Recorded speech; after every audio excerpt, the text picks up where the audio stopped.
Assalamualaikum warahmatullahi wabarakatuh. Waalaikumsalam. Yang terhormat Bapak Kepala SMP Negeri 2 Tanjung Timur, yang kami hormati Bapak Ibu Guru dan staf karyawan tata usaha SMP Negeri 2 Tanjung Timur. Alhamdulillahirobbilalamin, alhamdulillahilladzi anzalna al-kitab wa syakur. Asyhadu an la ilaha illallah wa asyhadu anna Muhammadan abduhu wa rasuluh sallallahu alaihi wasallam wa ala alihi wa ashabihi. Amin.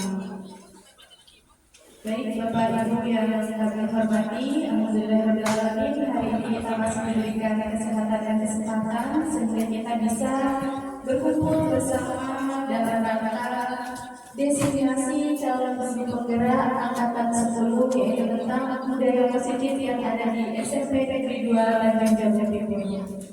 Baik, tidak memperpanjang lagi, langsung saja kita akan mulai acara pada hari ini. Saya akan membacakan susunan acara designasi budaya positif oleh calon penggerak angkatan 10 SMP Negeri 2 Tanjung Timur. Acara yang pertama yaitu pembukaan, kedua menyanyikan lagu Indonesia Raya, ketiga sambutan Bapak Kepala SMP Negeri 2 Tanjung Timur, keempat doa, kelima acara inti, dan yang keenam adalah penutup. Memasuki acara yang pertama yaitu pembukaan. Marilah kita mulai kegiatan hari ini dengan membaca Bismillah. Bismillahirrahmanirrahim. Memasuki acara yang kedua yaitu menyanyikan lagu Indonesia Raya. Hadirin dimohon berdiri.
Acara yang ketiga, sambutan Bapak Kepala SMP Negeri 2 Tanjung Timur. Pada kesempatan ini akan disampaikan oleh Bapak Prasojo MPD. Kepada Bapak kami persilakan.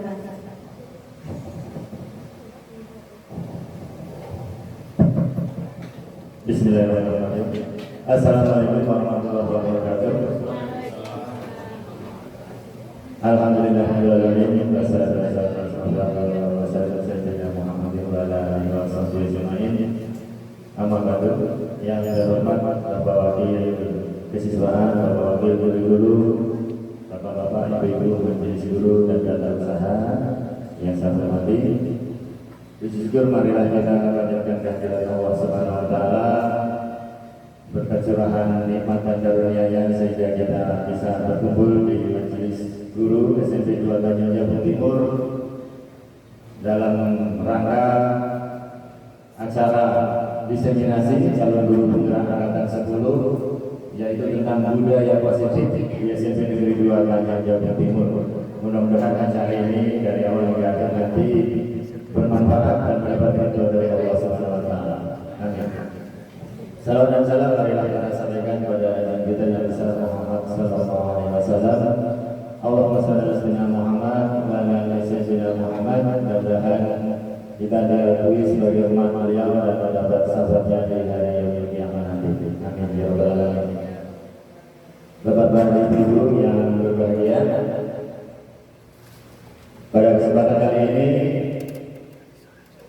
CGP angkatan 10 di sekolah kita yaitu Ibu Manuneli dan Pak Diyenyo akan mendiseminasikan ya tentang budaya positif.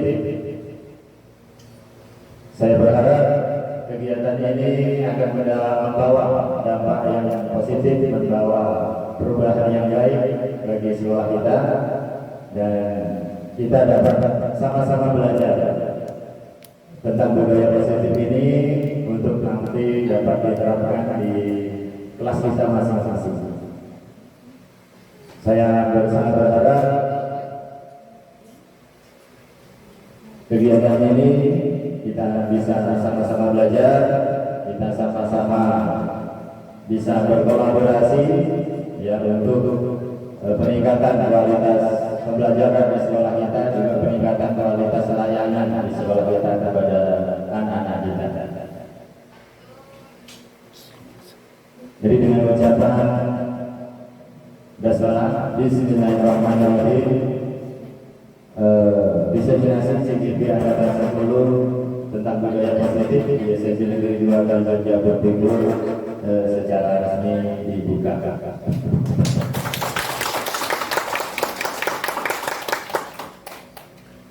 Demikianlah yang dapat saya sampaikan. Sekali lagi saya berharap kita semuanya dapat ikut berperan serta berpartisipasi aktif dalam kegiatan ini.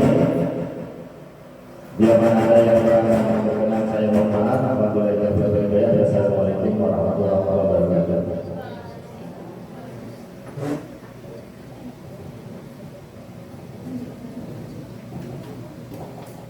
Atas sambutan yang diberikan kami ucapkan terima kasih. Acara yang keempat yaitu pembacaan doa yang akan disampaikan oleh Bapak Yunus SIK. Kepada Bapak kami persilakan.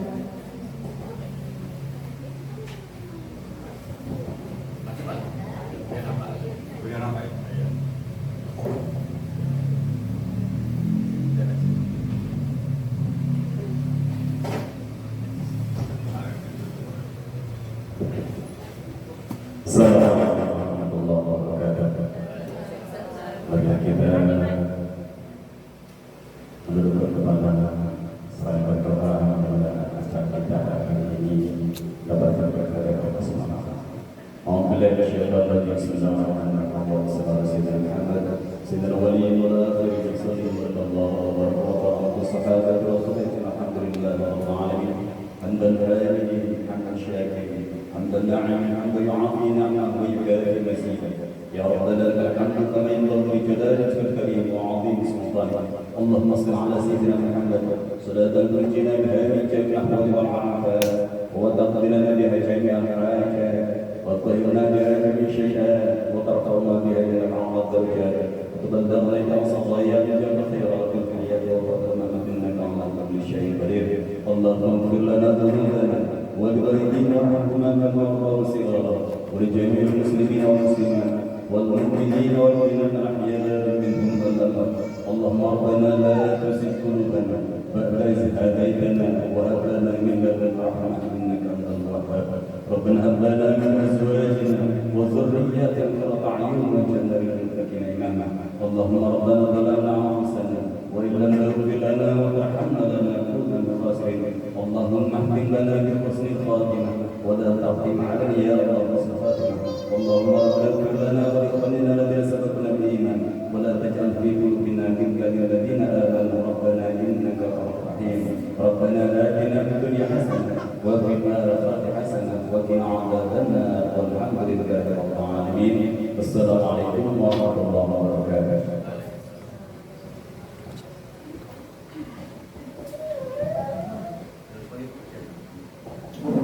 Memasuki acara yang kelima, yaitu acara ini pada hari ini yaitu tentang diseminasi positif yang akan disampaikan oleh Bapak Diyenyo SPD dan Ibu Martinelli SPD. sebagai CGP Angkatan 10 SMP Negeri 2 Tanjung Jabodebek. Kepada Bapak dan Ibu guru yang sudah dibagi sebelumnya, silakan sebagian ke ruang TIK bersama Bapak Bino dan sebagian ke ruang labor bersama Ibu Umani Leda. Silakan.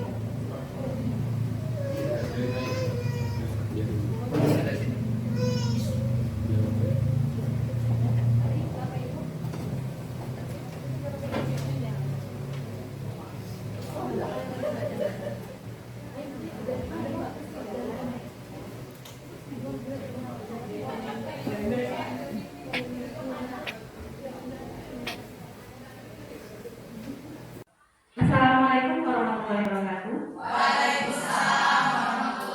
wabarakatuh.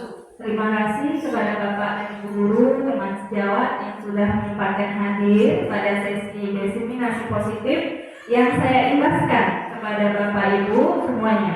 Terima kasih atas dukungan dan bantuannya atas proses saya dalam menjalani program guru penggerak ini. Baik Bapak Ibu, pada hari ini saya akan mengimbaskan pengetahuan saya mengenai modul 1.4 mengenai budaya positif. Sebelumnya kita ke pertanyaan pemantik dulu.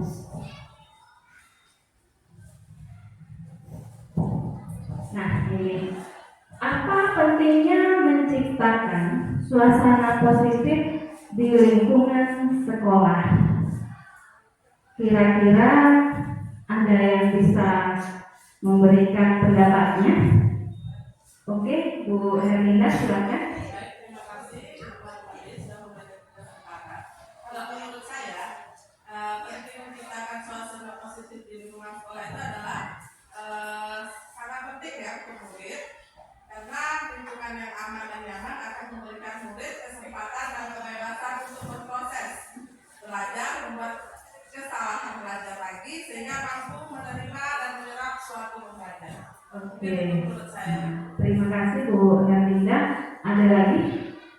Oke, Bu Amelia silakan.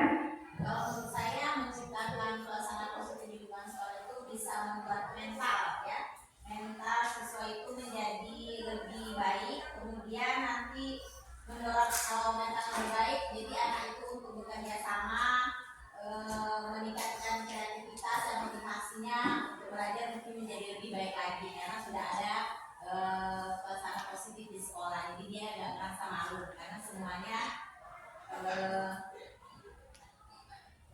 berlangsung akan lebih baik lagi terjadi karena positif, tidak ada mungkin yang membuat anak itu menjadi tidak percaya diri, tidak ada konflik lah istilahnya antara siswa karena sudah berpandangan positif. Oke, terima kasih Bu Amelia. Ada lagi? Ya, Bu Ina silakan. Menurut saya suasana positif itu dapat membantu murid berpikir lebih dewasa dan terbuka terhadap perubahan. Selain itu juga berani bereksplorasi dan mencari solusi dari masalah yang sedang ada. Oke, terima kasih atas pendapatnya ya Ibu. Ya benar sekali ya teman-teman, begitu pentingnya menciptakan suasana positif di lingkungan sekolah kita. Sepertinya masih belum semangat ya, kita ice breaking dulu. Oke, silakan berdiri dulu.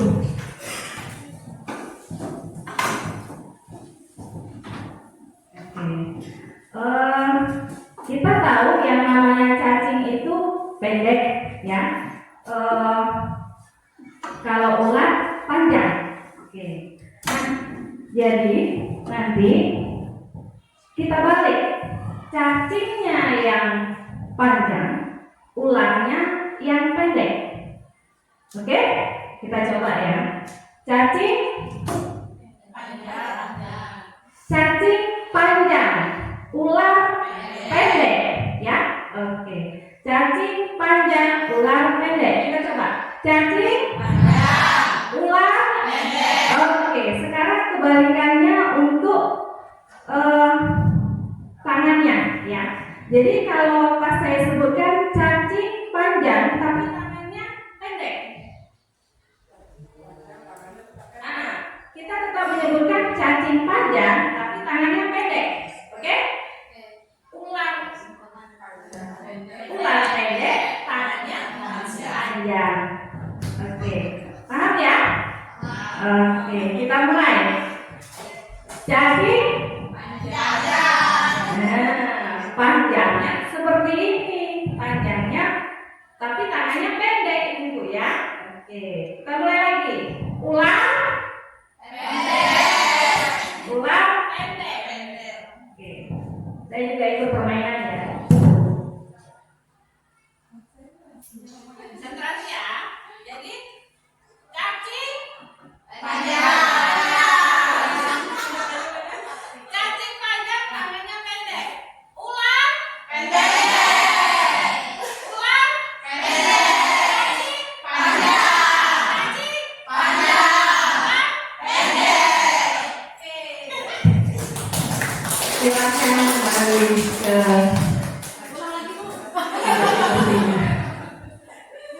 Oke, sudah semangat lagi ya. Ya.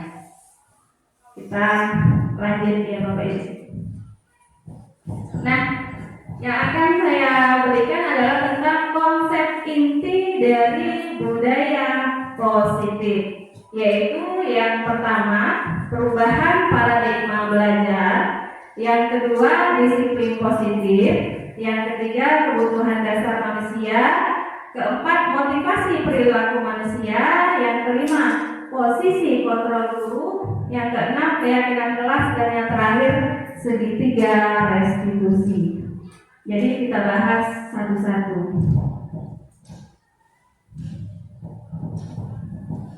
Nah, tujuan pendidikan menurut Ki Hajar Dewantara adalah menuntut segala kontrak yang ada pada anak-anak agar mereka dapat mencapai keselamatan dan kebahagiaan yang setinggi-tingginya, baik sebagai manusia maupun sebagai anggota masyarakat. Oleh sebab itu, pendidik hanya dapat menuntun tumbuh atau hidupnya kekuatan kodrat yang ada pada anak-anaknya agar dapat memperbaiki lakunya, bukan dasarnya. Hidup dan tumbuhnya kekuatan kodrat anak. Jadi itu tujuan pendidikan. Nah, kita masuk yang berikutnya, pembelajaran dengan paradigma baru. Pembelajaran dengan paradigma baru merupakan pembelajaran yang dirancang berdasarkan prinsip pembelajaran berdiferensiasi, sehingga para murid belajar sesuai kebutuhannya berdasarkan tahap perkembangan sesuai teori psikologi modern untuk mewujudkan profil pelajar Pancasila. Nah, dalam membangun budaya positif, sekolah dapat menyediakan lingkungan positif, aman dan nyaman agar murid mampu berpikir, bertindak dan menciptakan dengan merdeka, mandiri dan bertanggung jawab. Disiplin sangat berkaitan dengan kontrol guru terhadap muridnya. Ini miskonsepsi tentang teori kontrol. Yang pertama adalah ilusi guru mengontrol muridnya. Yang kedua, ilusi bahwa semua penguatan positif efektif dan bermanfaat. Yang ketiga, ilusi bahwa kritik dan membuat rasa bersalah mampu menguatkan karakter. Yang berikutnya, ilusi bahwa orang dewasa berhak memaksa. Nah, saya jelaskan satu-satu ya. Jadi ilusi guru mengontrol murid itu pada dasarnya kita tidak dapat memaksa murid untuk berbuat sesuatu jikalau murid tersebut memilih untuk tidak melakukannya. Walaupun tampaknya guru sedang mengontrol perilaku murid, hal demikian terjadi karena murid sedang mengizinkan dirinya dikontrol. Saat itu bentuk kontrol guru menjadi kebutuhan dasar yang dipilih murid tersebut. Teori kontrol menyatakan bahwa semua perilaku memiliki tujuan, bahkan terhadap perilaku yang tidak disukai. Yang berikutnya adalah ilusi bahwa semua penguatan positif, efektif, dan bermanfaat. Nah, penguatan positif atau bujukan adalah bentuk-bentuk kontrol, segala usaha untuk mempengaruhi murid agar mengulangi suatu perilaku tertentu adalah suatu usaha untuk mengontrol murid tersebut. Dalam jangka waktu tertentu, kemungkinan murid tersebut akan menyadarinya dan mencoba untuk menolak bujukan. Nah, itu tergantung pendapat sang guru untuk berusaha. Yang berikutnya, ilusi bahwa kritik dan membuat rasa bersalah mampu menguatkan karakter. Menggunakan kritik dan rasa bersalah untuk mengontrol murid menuju pada identitas gagal. Jadi mereka belajar untuk merasa buruk tentang diri mereka mengembangkan dialog diri yang negatif. Kadangkala sulit bagi guru untuk mengidentifikasi bahwa mereka sedang melakukan perilaku ini, karena seringkali guru cukup menggunakan suara halus untuk menyampaikan pesan negatif. Dan yang terakhir adalah ilusi bahwa orang dewasa berhak memaksa. Nah, di sini banyak orang yang dewasa percaya bahwa mereka memiliki tanggung jawab untuk membuat murid-murid berbuat hal-hal tertentu.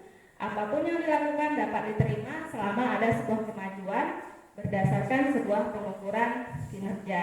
Pada saat itu pula orang dewasa akan menyadari bahwa perilaku memaksa tidak ada yang efektif untuk jangka waktu panjang dan sebuah hubungan permusuhan akan terbentuk. Jadi inilah dia 4 miskonsepsi tentang teori kontrol yang sering kita lakukan.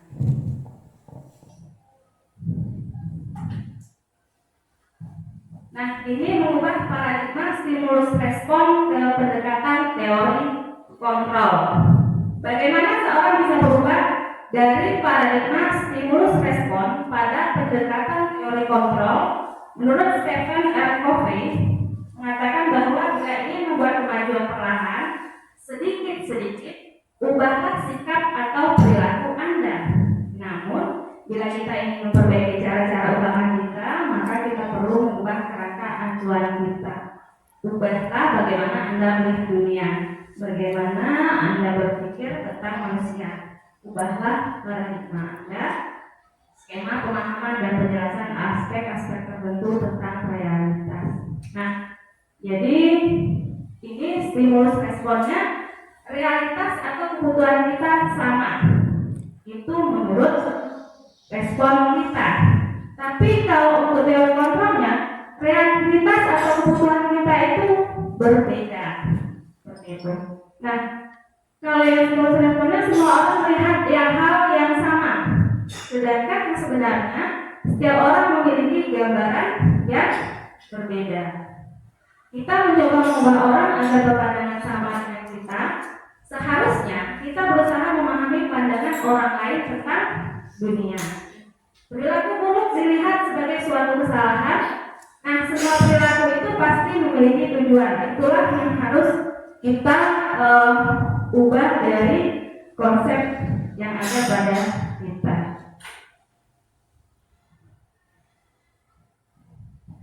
Nah, ini disiplin positif. Disiplin berasal dari kata disiplina yang artinya belajar. Disiplin mengacu pada disiplin diri yang memiliki tanggung jawab terhadap apa yang dilakukannya berdasarkan nilai-nilai yang diyakini.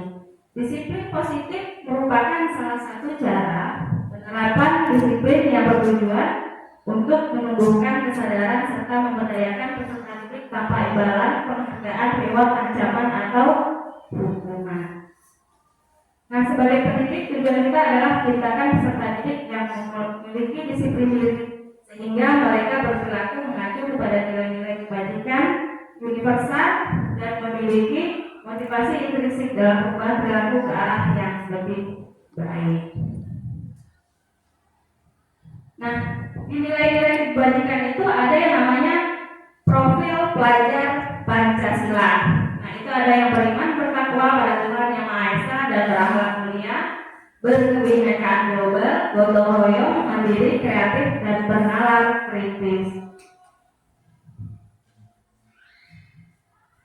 Itu nilai-nilai kebajikan menurut Ibo Primary Yes Program. Ada toleransi, rasa hormat, integritas, mandiri, menghargai, antusias, empati, keingin-tahuan, kreativitas, kerjasama, percaya diri, dan komitmen.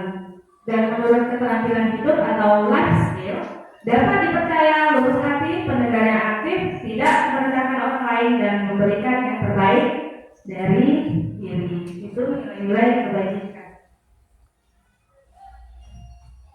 Nah, ini kebutuhan dasar manusia.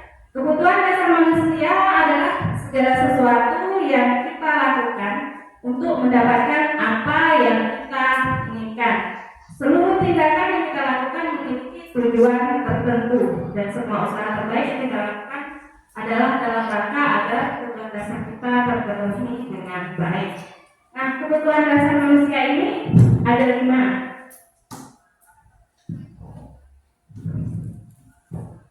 Yang pertama adalah bertahan hidup. Nah, bertahan hidup ini ada untuk makanan, pakaian, tempat tinggal, keamanan, kesehatan. Nah, ada kasih sayang dan rasa diterima. Ada rasa diterima, dipedulikan, berbagi, kerjasama, menjadi bagian dalam kelompok. Untuk penguasaan, harga diri, keinginan untuk dianggap memimpin, berprestasi, diakui dan didengar. Untuk kebebasan, mandiri, memiliki pilihan, mencoba hal baru, mampu mengendalikan arah dirinya. Dan yang terakhir, kebutuhan dasar manusia adalah kesenangan, yaitu bermain, humor, antusiasme dan tertawa.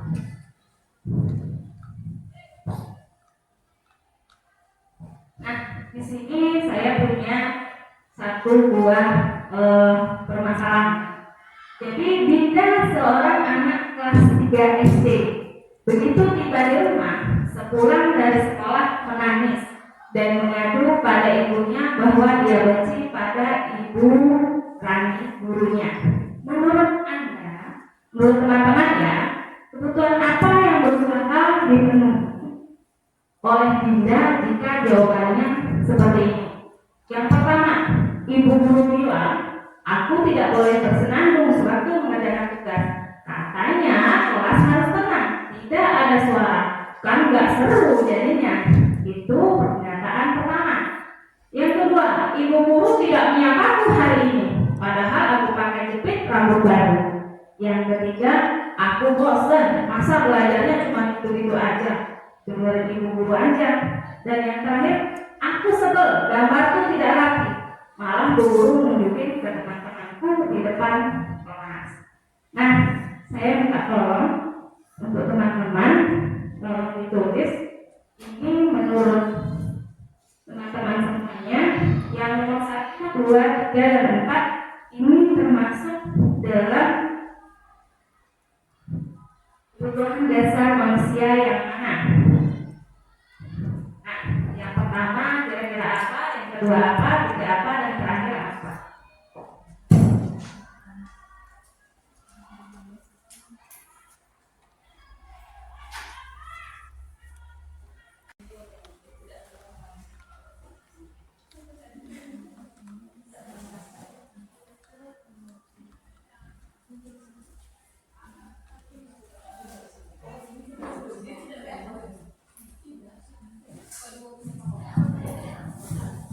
Oke, silakan Bapak Ibu tempelkan ke depan. Menurut Bapak Ibu, yang pertama itu kesenangan kah, kasih sayang dan rasa diterima kah, kebebasan kah, atau penguasaan kah? Jadi nomor 1 apa, 2 apa, 3 apa, dan 4 apa? Silakan ditempel di depan.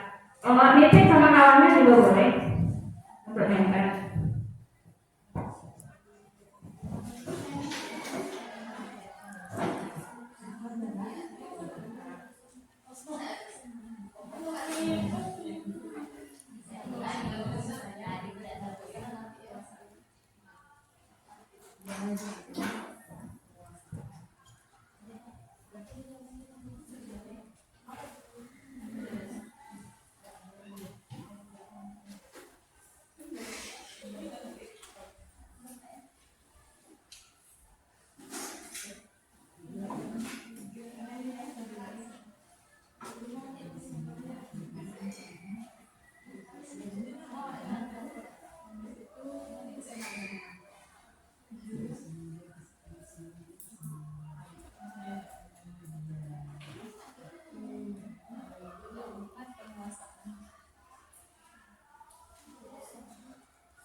Jadi baik Bapak Ibu, terima kasih atas jawabannya. Yang pertama kesenangan.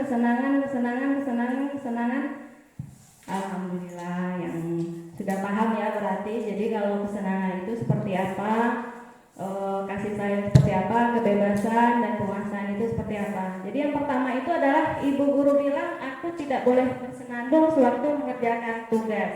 Katanya kelas harus tenang, tidak ada suara, kan nggak seru jadinya. Nah ini adalah kebutuhan si Dinda akan kesenangan. Nah yang kedua, ibu guru tidak menyapaku hari ini, padahal aku pakai jepit rambut baru. Itu adalah dia ingin merasakan kasih sayang dan diterima seperti itu. Aku bosan, masa belajarnya cuma gitu-gitu aja, dengerin ibu guru aja. Itu adalah keinginan untuk kebebasan. Dan yang terakhir, aku sebel, gambarku tidak rapi, malah ibu guru nunjukin ke teman-temanku di depan kelas. Itu adalah penguasaan. Nah, ini ada motivasi perilaku manusia. Ada yang motivasi ekstrinsik, yaitu dari luar, dan ada motivasi intrinsik. Ekstrinsik itu adalah untuk menghindari ketidaknyamanan atau hukuman. Itu motivasinya. Misalnya, anak datang ke sekolah tepat waktu, tapi motivasinya karena takut dihukum oleh guru. Itu namanya motivasi ekstrinsik. Untuk mendapatkan imbalan atau penghargaan dari orang lain. Misal, siapa yang mengumpulkan PR tepat waktu, nanti ibu kasih hadiah, reward. Nah, seperti itu. Itu namanya motivasi ekstrinsik dari luar anak. Nah, sedangkan kalau yang bagusnya adalah motivasi intrinsik, untuk menjadi orang yang mereka inginkan dan menghargai dari diri sendiri dengan nilai-nilai yang mereka percaya. Jadi itu adalah kesadaran dari dalam diri mereka. Itu yang paling bagus, itu motivasi intrinsik. Nah, ini ada hukuman, konsekuensi, dan restitusi. Yang sering kita lakukan adalah hukuman dan konsekuensi. Hukuman tidak terencana atau tiba-tiba. Murid tidak tahu apa yang akan terjadi atau tidak dilibatkan, bersifat satu arah berupa hukuman fisik maupun psikis. Nah, kalau konsekuensi terencana, disepakati sesuai peraturan, murid tetap dibuat tidak nyaman, sikap guru selalu memonitor murid. Nah, yang sering kita lakukan adalah hukuman dan konsekuensi ini. Yang sebagusnya adalah restitusi. Restitusi ini adalah proses menciptakan kondisi bagi murid untuk memperbaiki kesalahan. Proses kolaborasi yang mengajarkan murid untuk mencari solusi sendiri dari permasalahan yang mereka punya. Nah, saya punya beberapa permasalahan. Nah, ini kembali saya minta tolong Bapak Ibu untuk menganalisis ini hukumankah atau konsekuensi. Yang pertama, mencatat 100 kali di dalam buku kalimat, saya tidak akan terlambat lagi karena terlambat ke sekolah. Jadi saya bagikan ingatnya dan silakan ditulis.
mencatat 100 kali di dalam buku kalimat, saya tidak akan terlambat lagi karena terlambat ke sekolah. Hukuman. Oh, ada yang jawab konsekuensi. Nah, oke. Dah. Jadi ini kira-kira hukuman atau konsekuensi yang pertama? Hukuman. Yakin hukuman? Konsekuensi.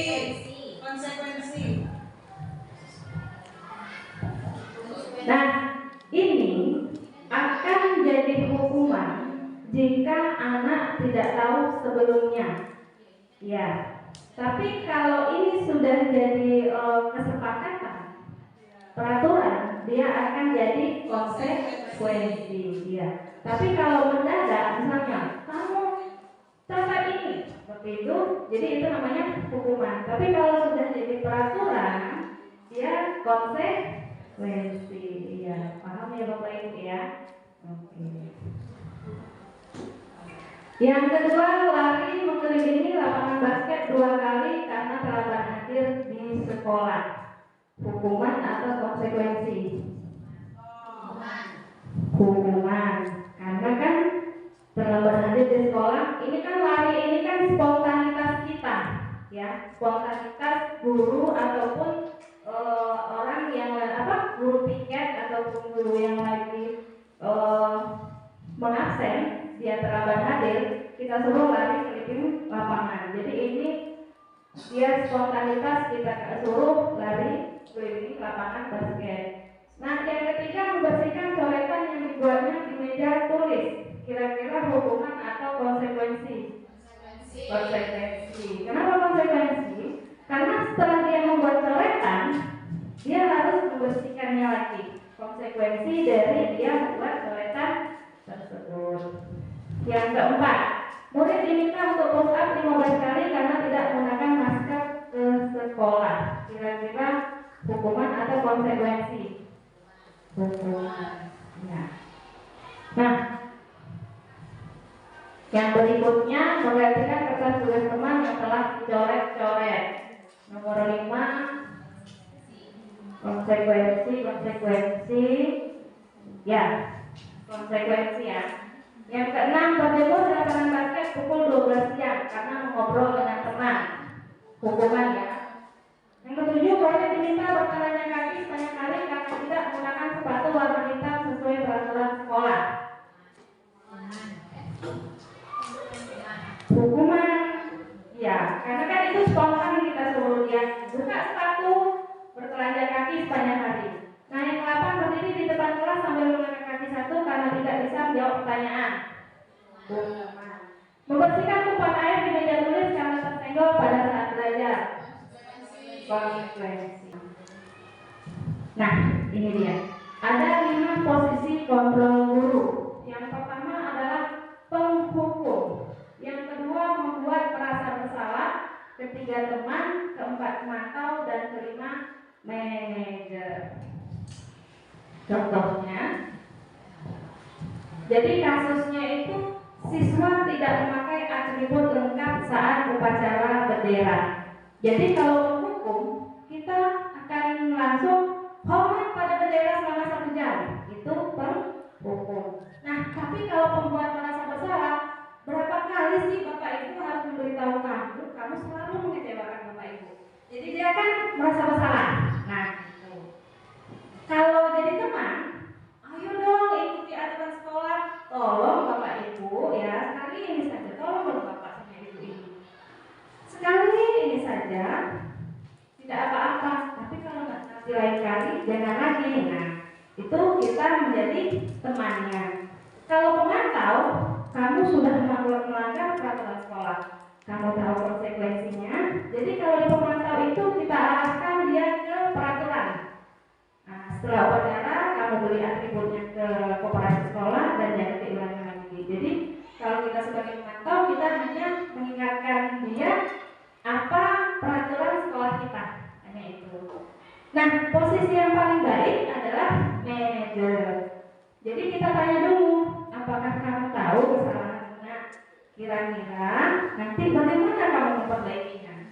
seperti itu. Jadi yang sering kita lakukan adalah hubungan, membuat merasa bersalah, teman. Nah, lebih sering adalah itu. Kalau pemantau sekali-sekali kita cuma mengingatkan kamu sudah melanggar peraturan. Nah, jarang sekali kita melakukan yang manajer ini, karena itu spontanitas, ya Bapak Ibu ya. Kalau bisa mulai sekarang lakukanlah posisi kontrol sebagai manajer. Tanya kesalahannya dan tanya kepada dia kira-kira bagaimana caranya dia untuk agar kesalahannya itu tidak terulang lagi seperti itu.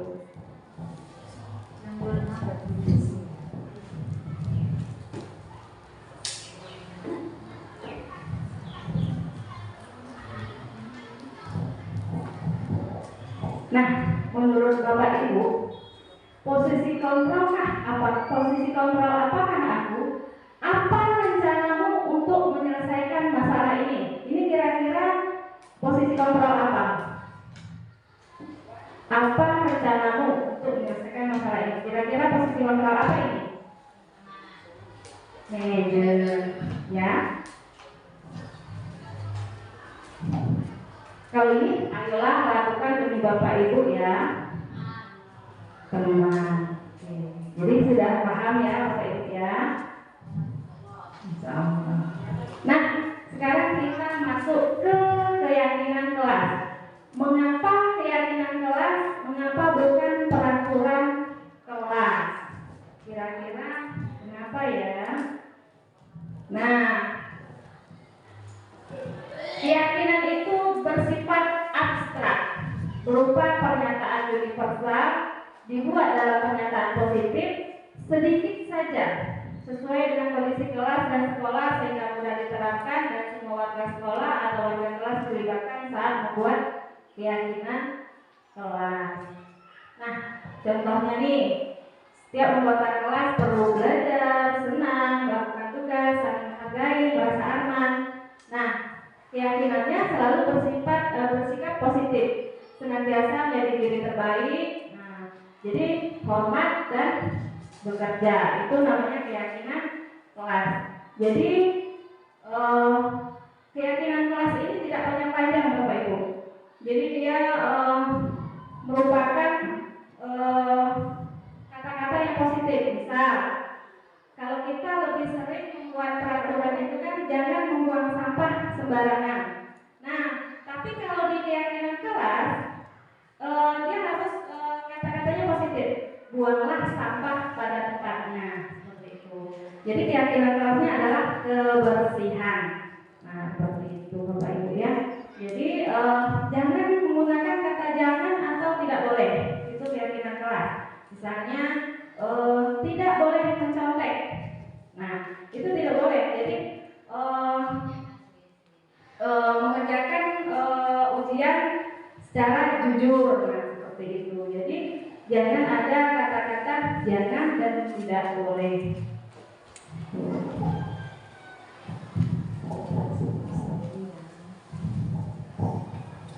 Nah, sama juga di segitiga restitusi. Nah, segitiga restitusi inilah yang harus kita lakukan.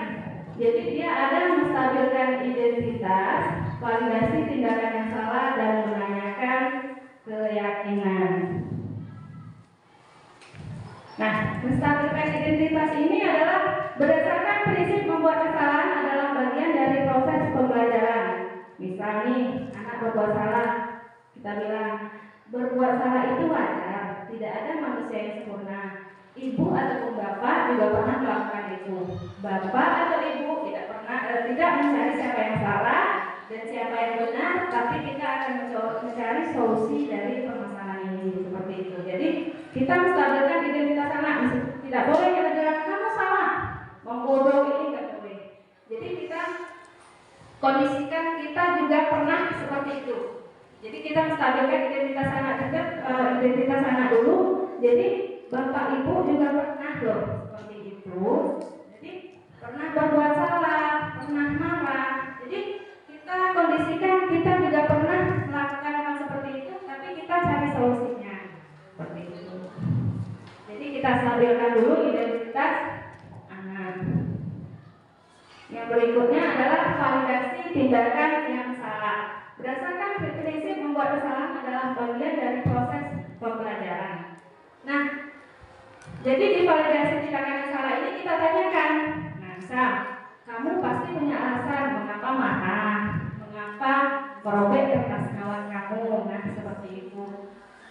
Kamu patut bangga melindungi apa yang harus kamu lindungi, tapi caranya kan tidak seperti itu, nah seperti itu. Jadi mempertahankan sesuatu yang penting bagimu itu boleh, tapi benarkah apa yang kamu lakukan? Jadi kita validasi dulu tindakan dia itu boleh dilakukan tapi salah. Jadi kita validasi dulu tindakan yang tersebut adalah salah. Dan terakhir, tanyakan keyakinan kelas yang sudah kita lakukan berdasarkan prinsip teori kontrol bahwa pada dasarnya kita termotivasi secara intrinsik. Jadi kita tanyakan, kira-kira kamu marah pada temanmu, robek kertas kawan, kira-kira sesuai tidak dengan keyakinan kelas kita? Tentu nanti jawabannya tidak, Bu, tidak, Pak. Nah, nanti kita tanyakan keyakinan kelas mana yang kamu langgar. Nanti dia akan jawab saling menghormati, saling menghargai, kan seperti itu. Jadi kita arahkan ke keyakinan kelas yang sudah kita buat. Jadi dia tidak kita sudutkan, dia tidak kita katakan salah, tapi kita kirim ke dia merasa oh iya saya salah, saya sadar, saya perbaiki, seperti itu ya Bapak Ibu.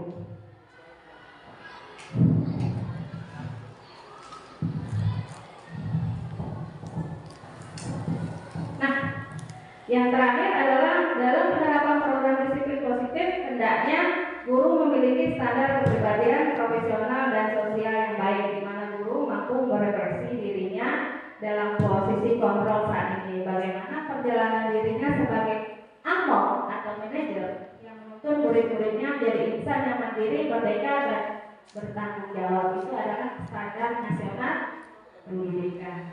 Jadi itulah Bapak Ibu tentang disiplin positif yang sudah saya jabarkan tadi. Kira-kira ada yang mau ditanyakan?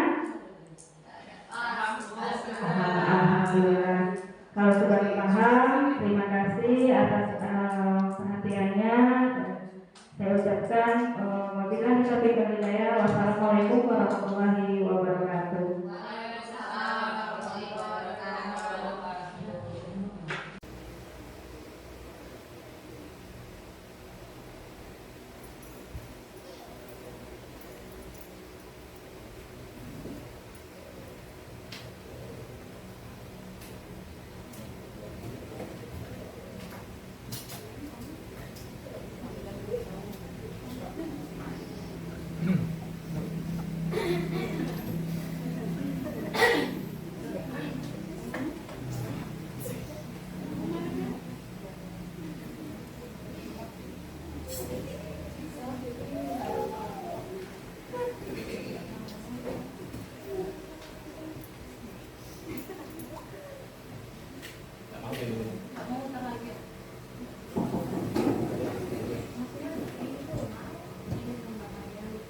Baik Bapak Ibu Guru SMP Negeri 2 dan Jawa Timur yang kami hormati, demikianlah pemaparan atau pemberian materi dari CGP Angkatan 10 SMP Negeri 2 dan Jawa Timur yaitu oleh Bapak Gino dan Ibu Marlinelli. Semoga apa yang sudah disampaikan beliau bisa kita terapkan dalam aktivitas kita terutama di sekolah, yaitu mengenai tentang budaya positif.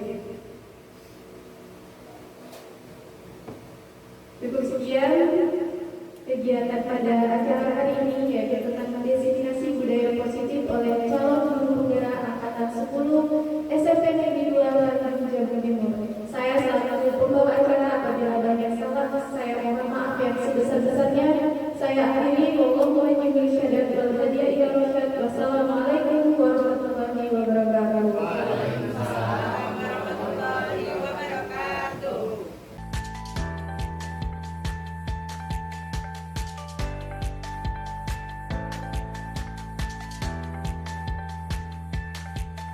Assalamualaikum warahmatullahi wabarakatuh. Nama saya Ibu Herlinda, guru SMP Negeri 2 Tanjung Jabung Timur.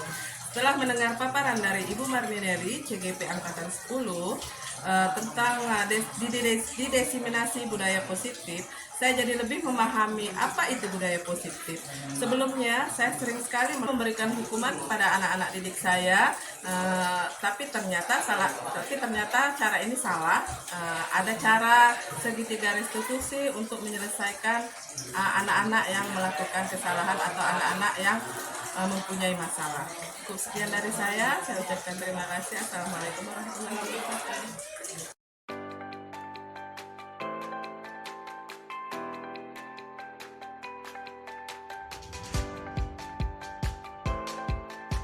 Assalamualaikum warahmatullahi wabarakatuh. Gimana kabarnya hari ini anak-anak? Alhamdulillah, luar biasa, Allah Akbar. Sehat semua ya. Nah, hari ini kita akan membuat namanya keyakinan kelas. Ada yang pernah mendengar tentang keyakinan kelas?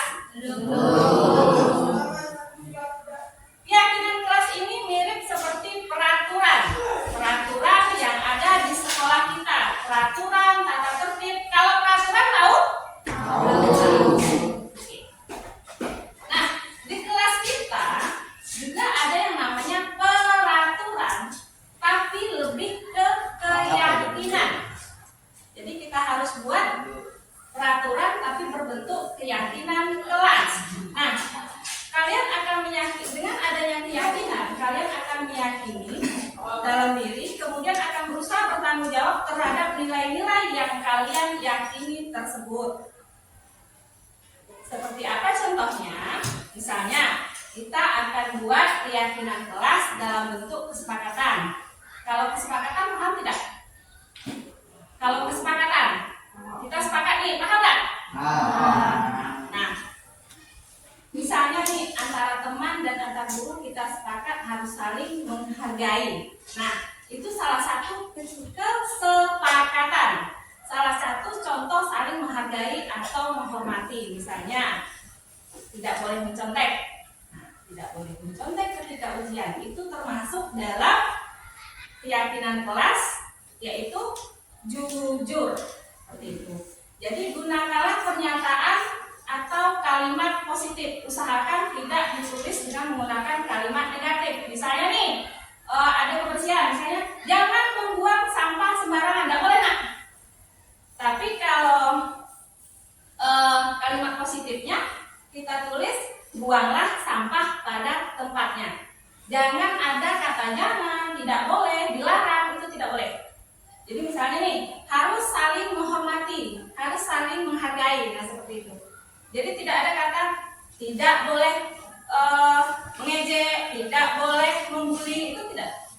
Tidak, itu kan kalimat negatif. Harus kalimat positif. Paham kalimat positif? Kalimat positif itu misalnya harus begini, harus begini. Atau misalnya dilarang membuang sampah sembarangan, kita ganti menjadi kebersihan kelas. Sudah paham anak-anak? Ya. Nah, kalau sudah paham, sekarang kita membuat kesepakatan kelas. Setuju tidak? Setuju. Kalau setuju, nanti ibu akan membagikan post-it ini satu-satu. Jadi satu orang satu akan ibu kasih. Tuliskan keyakinan yang kelas yang kamu inginkan. Satu orang satu. Jangan dua, satu aja ya. Yang paling kamu inginkan apa? Tuliskan di sini. Nanti ibu sudah bikin di depan ada keyakinan kelas. Kamu tempelkan di sini setelah kamu tulis. Oke? Tidak usah dikasih nama, ya. Jadi kalau misalnya malu nih, nanti ibu ketahuan lah saya begini ini. Jadi tidak usah dikasih nama, karena nanti yang sama akan kita gabungkan. Misal yang kamu mau saling menghargai, ini juga mau saling menghargai. Jadi kan kita cuma satu yang kita ambil, ya? Oke? Paham ya?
dari hasil yang sudah kita buat bersama tadi terdapat 6 keyakinan kelas yang akan kita terapkan dan kamu yakini di dalam kelas kita, yaitu yang pertama adalah tertib, menjaga ketertiban. Yang kedua, menjaga kebersihan.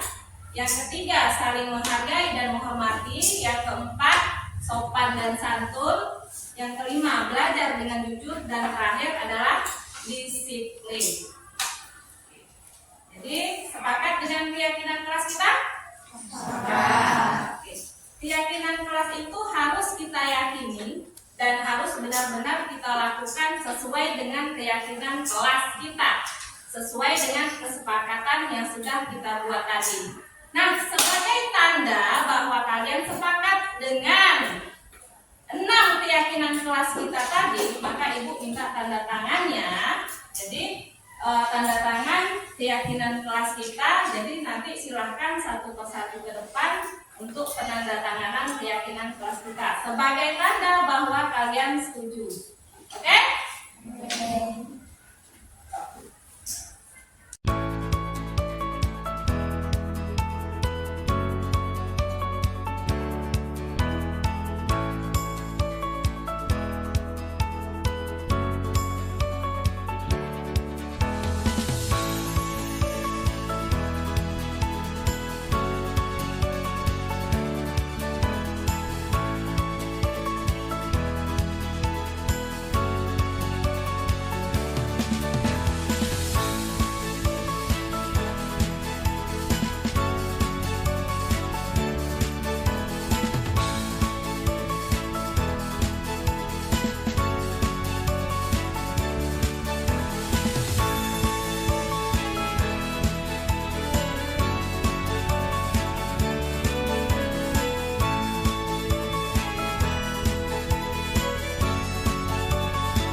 Assalamualaikum warahmatullahi wabarakatuh. Perkenalkan, nama saya Silvi Auliana Zarmi.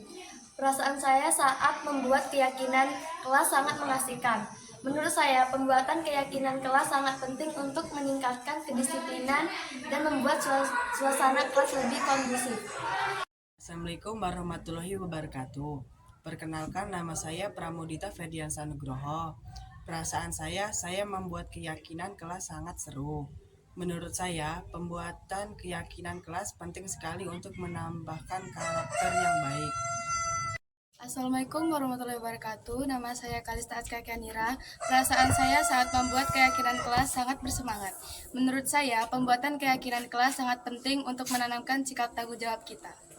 Assalamualaikum warahmatullahi wabarakatuh.